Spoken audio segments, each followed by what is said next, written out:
name's Katie Hopkins, and I wanted to bring you this update from batshit crazy Britain, where Boris, as it's turned out, has been about as much use as a potato in a wig. We're about to move out of lockdown and go into something that looks and sounds like lockdown, but is called instead a tier system.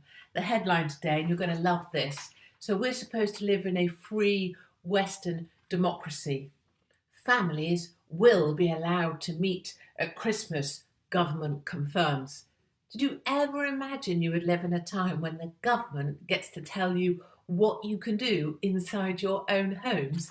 I think we can say, Boris, potato in a wig, frankly, most of us were planning to do what the bloody hell we liked on Christmas Day, and Christmas isn't cancelled, actually. Here, it's going to be bigger than it ever was.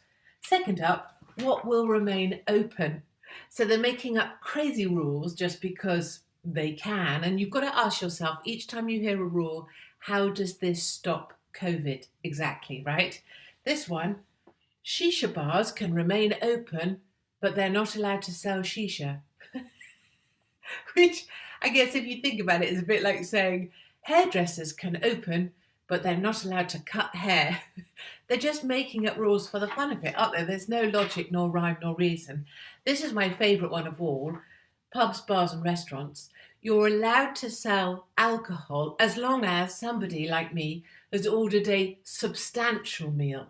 Substantial, people. Then you're allowed to have a cheeky glass of wine, but not if you have ordered a packet of crisps or a plate of chips. I love a plate of chips with a Merlot, frankly, because I'm a classy sort of chick.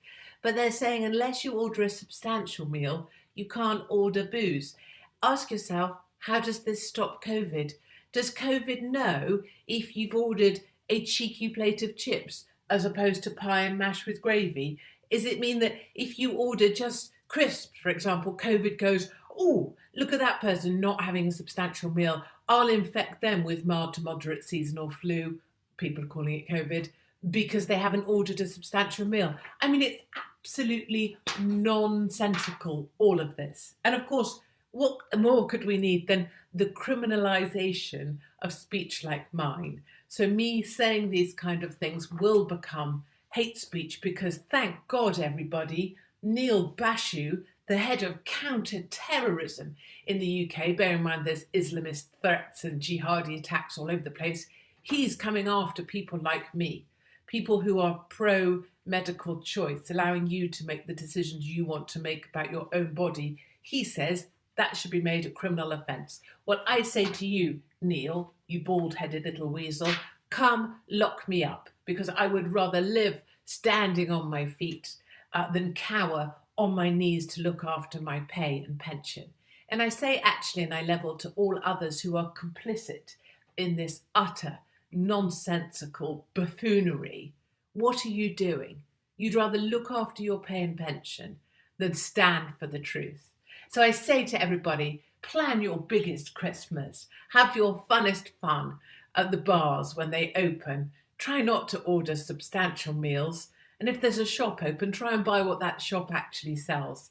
And keep your eye out for more corona bollocks. And I'll be updating you back here very soon. Although I'm sure YouTube, Facebook and others will remove this because you're not allowed to say these things.